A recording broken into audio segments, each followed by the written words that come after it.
Hello, hola, ciao. Chaque vidéo peut ne pas être bonne, mais il y a quelque chose de bon dans chaque vidéo. Bienvenue sur ma chaîne, Luso Channel. Explorez avec moi les secrets les plus intrigants et mystérieux de notre monde, des énigmes anciennes aux phénomènes modernes.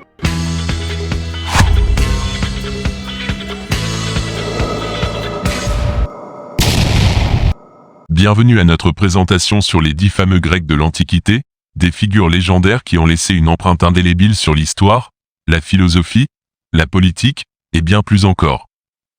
Commençons notre vidéo numéro 2, traitant des 10 personnages les plus prestigieux de la Grèce antique. La vidéo d'aujourd'hui sera consacrée au poète légendaire de la Grèce antique, Homère. Si vous avez déjà entendu parler de la mythologie grecque, des héros tels qu'Achille et Ulysse, ou des récits épiques comme l'Iliade et l'Odyssée, alors vous êtes déjà familier avec l'œuvre de ce poète incroyable. Homère, bien que mystérieux et entouré de légendes, a laissé un héritage littéraire qui a survécu à travers les âges. Dans cette vidéo, nous plongeons dans la vie et l'œuvre de Homère, explorons son influence sur la culture et la littérature, et découvrons pourquoi ses poèmes épiques continuent de fasciner et d'inspirer des générations de lecteurs et de chercheurs. La première interrogation qui se pose est « Qui est Homère ?» Homère est l'un des plus célèbres poètes de l'Antiquité grecque, bien qu'il demeure une figure en grande partie légendaire et entourée de mystères. Homère a vécu dans la Grèce antique, probablement au 8e siècle avant Jésus-Christ. Ses origines et sa biographie sont entourées de mystères. Certains le disent originaire d'Ionie, d'autres de Chios, mais rien n'est confirmé. La légende raconte qu'Homère était un poète aveugle, bien que cela ne puisse pas être confirmé avec certitude. Homère était un aède. Dans la Grèce antique, ce mot désigne un poète qui va de ville en ville pour chanter ses œuvres, en s'accompagnant d'une lyre. Abordons maintenant les épopées d'Homère. Homère est surtout connu pour ses deux épopées épiques, l'Iliade et l'Odyssée. L'Iliade raconte la guerre de Troie, tandis que l'Odyssée suit les aventures d'Ulysse lors de son retour à Ithaque. Ces récits emblématiques explorent des thèmes tels que l'héroïsme, la vengeance, l'amour et la quête. Amis terriens, avant de continuer la lecture de cette vidéo, soyez sympas, abonnez-vous dès maintenant. Qu'est-ce que l'Iliade ? Quelle est l'intrigue de l'épopée ? Qui sont les personnages principaux ? L'Iliade est une épopée, c'est-à-dire un récit en vers, relatant les exploits mythiques d'un héros et d'un peuple. L'Iliade fait partie des œuvres littéraires les plus anciennes de la littérature occidentale. L'Iliade est composée de 24 chants qui racontent la guerre de Troie, une cité située dans l'actuelle Turquie. Le poème se concentre principalement sur une courte période de la guerre, en mettant en lumière les conflits entre les héros grecs, les dieux de l'Olympe et les Troyens. Le personnage principal de l'Iliade est Achille, un guerrier grec puissant, mais colérique, dont la colère et la décision de se retirer du combat constituent un élément central de l'intrigue. Quels sont les thèmes principaux de l'Iliade ? Quels enseignements philosophiques et moraux l'épopée transmet-elle ? L'Iliade aborde des thèmes importants tels que l'honneur, la gloire, la destinée, la colère des dieux, la vie et la mort. Le poème a eu une influence majeure sur la littérature occidentale et a été une source d'inspiration pour de nombreuses œuvres ultérieures. Il est également un témoignage précieux de la culture et de la religion de la Grèce antique. Quelle est la cause principale de la guerre de Troie ? Tout commence par l'histoire d'amour entre le prince troyen Paris et la belle Hélène, femme du roi spartiate Ménélas, frère du puissant Agamemnon, chef des forces grecques. Selon la mythologie grecque, Paris, prince de Troie, enlève la belle Hélène à Sparte et la ramène avec lui à Troie, dans le but de l'épouser. Le véritable époux d'Hélène, le roi Ménélas, engage alors une armée de rois, de héros et de soldats grecs pour récupérer sa femme. C'est le début de la guerre de Troie, durant laquelle Grecs et Troyens s'affronteront pendant 10 ans.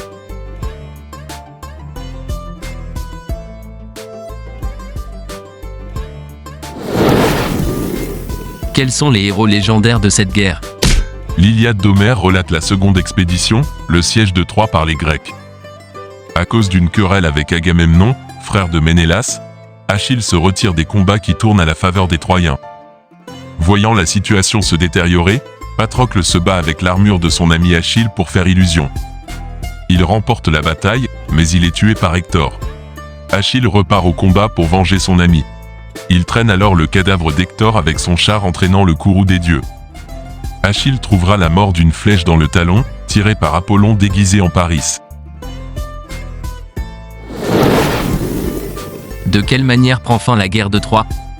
La guerre de Troie prend fin, avec l'épisode du cheval de Troie et la victoire des Grecs.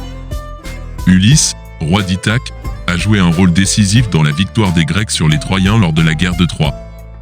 Selon les textes de la mythologie grecque, c'est lui qui aurait eu l'idée de construire un énorme cheval en bois pour leurrer les Troyens.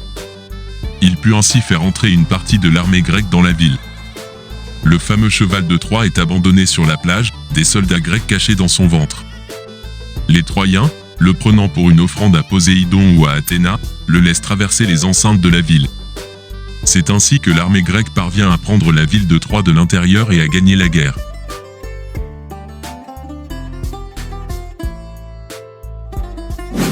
Amis terriens, avant de continuer la lecture de cette vidéo, soyez sympas, abonnez-vous dès maintenant. Intéressons-nous maintenant à la deuxième épopée d'Homère. Son nom, l'Odyssée. L'Odyssée raconte le voyage de retour d'Ulysse dans sa patrie, Ithaque. Le voyage est semé d'embûches, et le héros devra user de toutes ses ruses pour s'en sortir vivant et retrouver sa femme, Pénélope. Quel est le contexte historique de l'Odyssée? Le contexte historique de l'Odyssée est donc lié à la Grèce antique, bien que le poème soit un mélange de réalité historique et de mythologie. L'Odyssée prend place après la fin de la guerre de Troie. Les Grecs, dirigés par Agamemnon, Ménélas et Ulysse, ont assiégé Troie pendant de nombreuses années pour récupérer Hélène, la femme de Ménélas, enlevée par le prince troyen Paris. L'Odyssée est également un récit d'exploration et d'aventure, reflétant l'âge de la découverte et de la conquête de nouvelles terres dans la Grèce antique. Le poème met en avant des valeurs grecques telles que l'hospitalité, la loyauté, le courage et l'ingéniosité. Ulysse incarne ces qualités en surmontant les défis auxquels il est confronté. Quel est le personnage principal de l'Odyssée? Le personnage principal de cette histoire est Ulysse, le roi d'Ithaque, qui est marié à Pénélope, avec qui ils ont eu Télémaque. Au moment du déclenchement de la guerre de Troie, Ulysse, persuadé par les arguments de Ménélas et Agamemnon, quitte Ithaque pour prendre part à la guerre dans le camp achéen, alors qu'une prophétie lui a prédit un retour semé d'embûches. La guerre de Troie terminée, Ulysse reprend la mer pour rentrer chez lui, dans l'île d'Ithaque. Son voyage va durer 10 ans car de multiples aventures retardent son retour, racontées dans l'Odyssée. En effet, des dieux comme Poséidon lui mettent des bâtons dans les roues, mais c'est sans compter sur la métisse, ou dit autrement la ruse d'Ulysse, qui reçoit également le soutien de la déesse de la sagesse, Athéna. D'autres personnages, tous plus étranges les uns que les autres, croisent le chemin d'Ulysse. Ulysse rencontre de nombreux obstacles, comme le terrible cyclope Polyphème, la magicienne Circé, la nymphe Calypso, les créatures enchanteresses que sont les sirènes, ou encore le détroit gardé par Charybde et Scylla. Il ira du pays des lotophages jusqu'aux enfers pour connaître le chemin du retour. Ulysse absent, que se passait-il à Ithaque? Dans sa demeure, en Ithaque, des prétendants courtisent sa femme Pénélope, qui continue après plusieurs années d'espérer le retour de son époux. Le fils d'Ulysse, Télémaque, déteste comme sa mère ses prétendants qui festoient chez lui et se nourrissent de ses biens. Ulysse réussit donc à rejoindre sa patrie, mais ce n'est pas sans connaître une lourde perte, celle de son équipage. Cependant, il n'oublie jamais son objectif. Comment se passa le retour d'Ulysse à Ithaque? De retour chez lui, Ulysse déguisé en mendiant, échafaude la mort des prétendants. Vient alors le jour de l'épreuve de l'arc.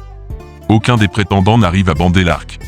Ulysse demande son arc et, réussissant l'épreuve, décoche la victoire. Il tue alors Antinos, le chef des prétendants d'une flèche, et révèle sa véritable identité aux prétendants. Ulysse a réalisé sa vengeance et a rétabli son autorité. La paix est revenue sur Ithaque. Encore une question sur Homère. Qu'est-ce que la question homérique? La question homérique est un problème sur l'étude grammaticale et linguistique des textes, ainsi qu'historique, portant sur l'identité du ou des auteurs de l'Iliade et de l'Odyssée, les deux grandes épopées mythologiques grecques antiques, mais aussi sur les étapes de leur composition et sur leur unité esthétique. Pressentis par les auteurs antiques, qui ne remettent cependant jamais en doute l'existence d'un auteur unique appelé Homère. Le problème de l'identité du poète n'est vraiment posé qu'à partir du XVIIIe siècle, et donne lieu à une controverse particulièrement vivace au XIXe siècle. C'est cette controverse que désigne l'expression « question homérique », pris au sens étroit. La question homérique est en grande partie renouvelée dans les années 1920-1930, par les travaux de Milman Parry, et l'émergence de la théorie de l'oralité qui montre que les épopées résultent d'un savoir-faire poétique issu d'une tradition orale de longue haleine, et n'ont donc pas pu être composées par un seul poète de génie, comme le pensaient les anciens. Malgré ces avancées, de nombreuses obscurités persistent sur l'histoire de la composition et de la transmission de l'Iliade et de l'Odyssée. Les maigres informations dont nous disposons sur Homère ont incité certains auteurs à remettre en question son existence même. La question homérique, comme on l'appelle à l'époque moderne, naît probablement chez l'abbé d'Aubignac. Vers 1670, à rebours de la révérence de ses contemporains pour Homère, il rédige ses conjectures académiques où, non content de critiquer l'œuvre homérique, il remet en cause l'existence même du poète. Pour lui, l'Iliade et l'Odyssée ne sont qu'une collection de textes rhapsodiques antérieurs. À peu près à la même époque, Richard Bentley estime au détour de ses remarques sur le discours de la liberté de penser, qu'Homère a bien existé, mais qu'il n'est l'auteur que de chansons et de rhapsodies réarrangées bien plus tard sous une forme épique. Giambattista Vico considère quant à lui qu'Homère n'a jamais existé, et que l'Iliade et l'Odyssée sont les œuvres du peuple grec dans son ensemble. Quel héritage Homère nous a-t-il légué? L'œuvre d'Homère a façonné la culture occidentale. Ses poèmes ont inspiré d'innombrables écrivains, artistes, philosophes et cinéastes à travers les siècles. Les personnages mythiques d'Achille, Hector, Ulysse et Pénélope continuent d'incarner des archétypes humains universels. L'épopée de l'Odyssée est l'un des deux poèmes fondateurs de la civilisation européenne. N'est-ce pas impressionnant? Ce récit se place comme une base de la compréhension des croyances et des cultes de la religion du monde grec.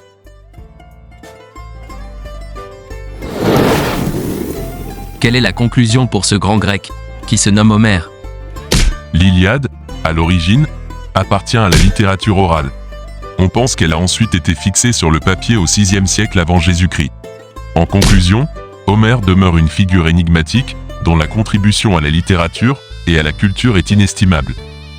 Ces épopées épiques demeurent des œuvres intemporelles qui continuent de nous captiver et de nous instruire sur la nature humaine.